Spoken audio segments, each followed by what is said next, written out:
The message came at 1:03 a.m. No hello, no hesitation, just, "I'm not coming back.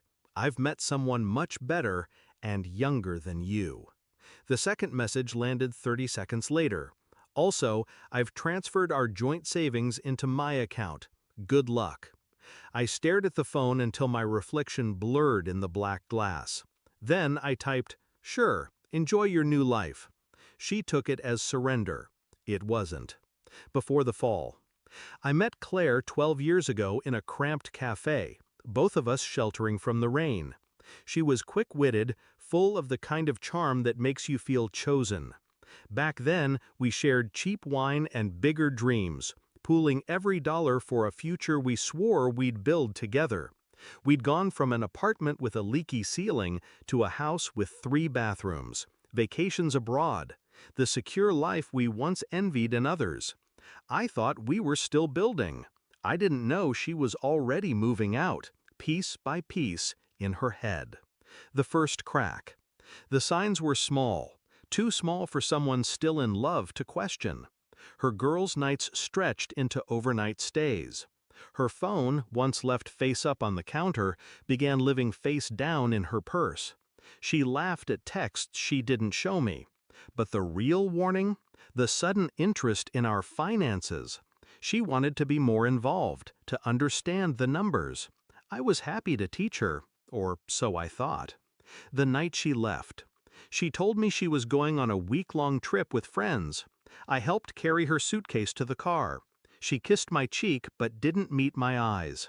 2 days later, the message came. The switch in my head. Shock didn't last long. Neither did anger. Claire believed she'd outplayed me. She'd moved our joint savings into her account thinking it was final. She didn't know that months earlier I'd restructured everything. Legally, that joint savings account was tied to our business, a business registered under my name alone. Every cent in it was listed as company capital. And company funds? They don't just belong to someone because they click transfer. They're recoverable, and in the meantime, frozen. Step 1. The quiet lockdown. At 7:45 a.m., I called the bank, reported an unauthorized withdrawal from business funds.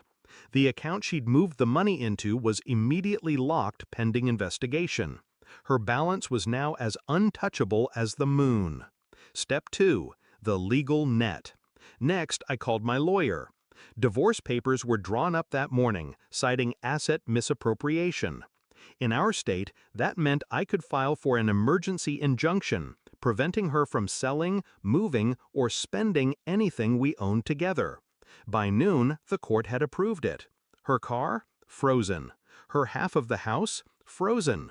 The emergency fund she thought I didn't know about? Frozen. Step 3. The public curtain drop. Claire liked appearances. She'd built her social media presence like a stage set. Glamorous photos, travel shots, perfect marriage captions. I didn't say a word publicly, but I did quietly let a few mutual friends know I'd be handling some difficult personal matters because my wife had taken business funds without permission. I didn't embellish, I didn't have to. People connect the dots faster than you think. The morning after. Her first call came at 6:17 a.m. My phone buzzed until it went to voicemail. The second call came 2 minutes later, then 3, then 4. By 8, I'd counted 14 missed calls and 6 texts. "Why is my account locked? You can't do this. Call me now." I didn't. I went to the gym instead. The confrontation. That evening, she showed up at the house, pounding on the door. I opened it just enough to see her. She was still in travel clothes, makeup smudged, hair wild. "What the hell did you do?" I kept my voice calm. I secured what was mine, and what was never yours to take. "It was our money," she spat. "It was business capital," I corrected, "and you made a very stupid mistake." Her eyes flickered, the first shadow of fear. "I'll fight you on this." "You can try," I said, "but the more you fight, the more the truth comes out. About the affair, about the theft, about the trip you said was with friends. She looked like she wanted to speak, but couldn't. I stepped back. You made your choice, Claire. Now live with it. And I shut the door. The aftermath. The investigation into the account lasted 3 weeks. All the money came back. She never saw a cent. The divorce finalized faster than I expected, mostly because she stopped fighting when her lawyer explained just how badly she'd cornered herself. She left with her clothes, her car, and the man she'd chosen over me. 3 months later, I heard he'd left her too. Reflection. I don't hate her. Hate would mean she still mattered. What I feel is colder, cleaner. The knowledge that she